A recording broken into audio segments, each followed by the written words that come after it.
Welcome to my Stockholm series. Today I'm going to introduce you to the Saluhall, or the food market.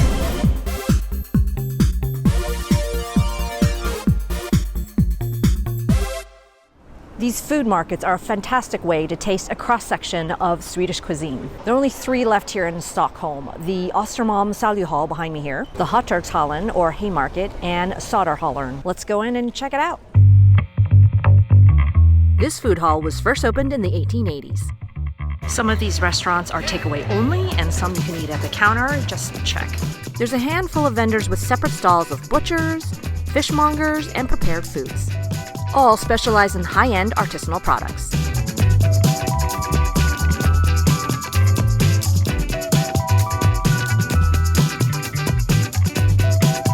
These are all different kinds of fish patés, like the lax or salmon pate. Fried herring here. I might take a couple of pieces back to my Airbnb to try out. This fishmonger was offering a stand-up sampling plate. I got 3 different oysters, 2 French and 1 Irish, and Swedish crayfish, as they pronounce it here, or kräfta.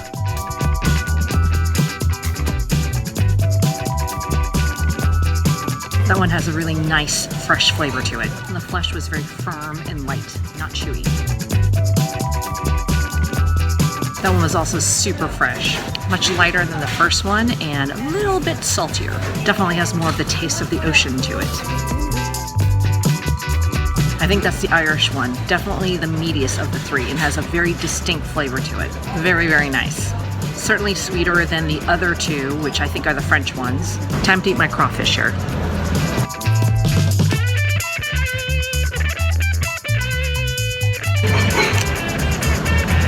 Separate the head and the tail. Usually in the US we only eat the tails.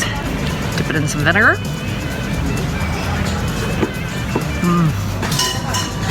Delicious.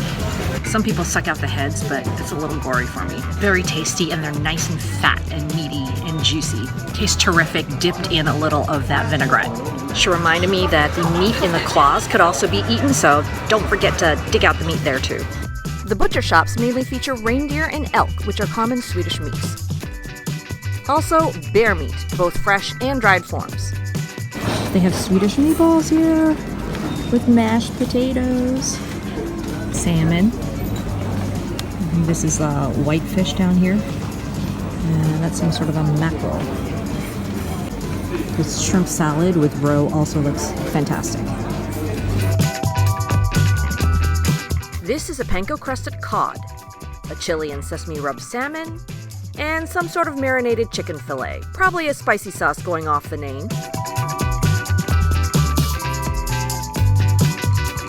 The side dishes look really good too.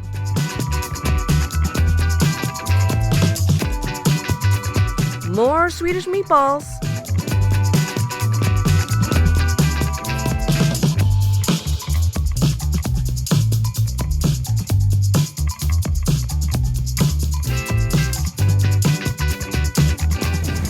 They have lingonberry sauce here. And I also ordered one of these. It's potato with a cheese called Västerbotten. It's a Swedish cheese. Check this out, they have cloudberries here. These are very difficult to find. And I think these are lingonberries there. You might actually buy a couple just to try them out. These are traditional raw balls that they serve here in Sweden, and they're made out of oats mainly and a couple of other ingredients mixed into it. One of the unfortunate part of these food markets or saluhalls is that some of the food is takeaway only. And after looking around, there were a couple of items that I really wanted to try, but the stalls didn't actually have seating. So I brought them back to my Airbnb and I'm going to test them out now. So the first is a traditional Swedish dish called Skagen, and Skagen toast was named after the city of Skagen.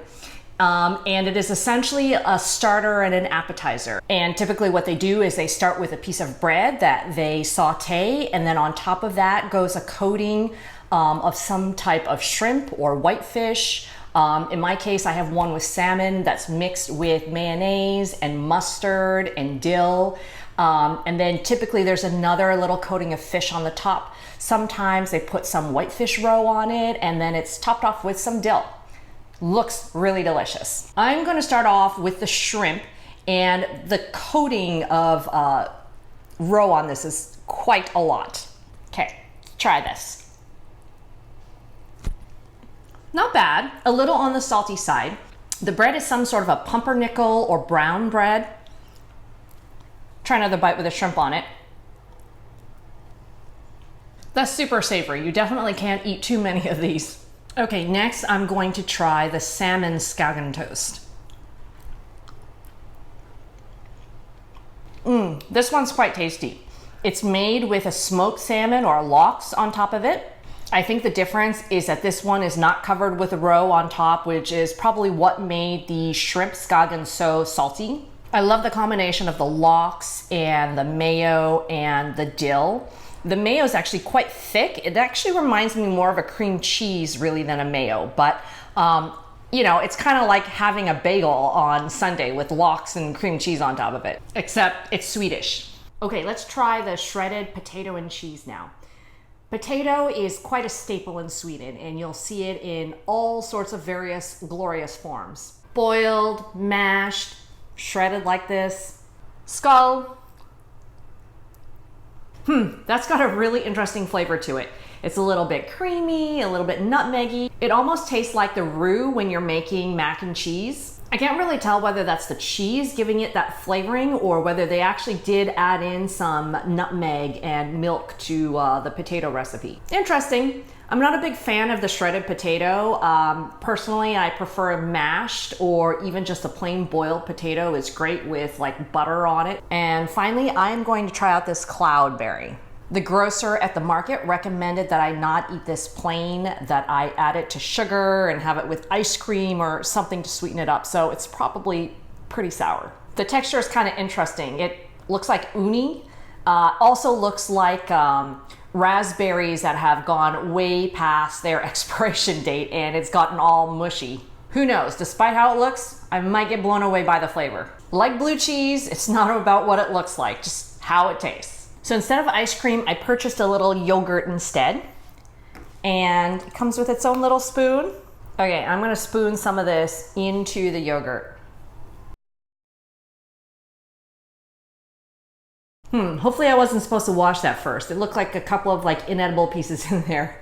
Okay, let's try it out.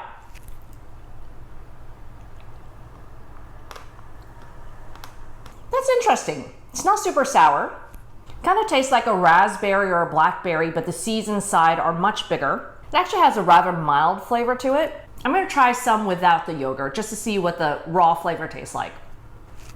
Skull.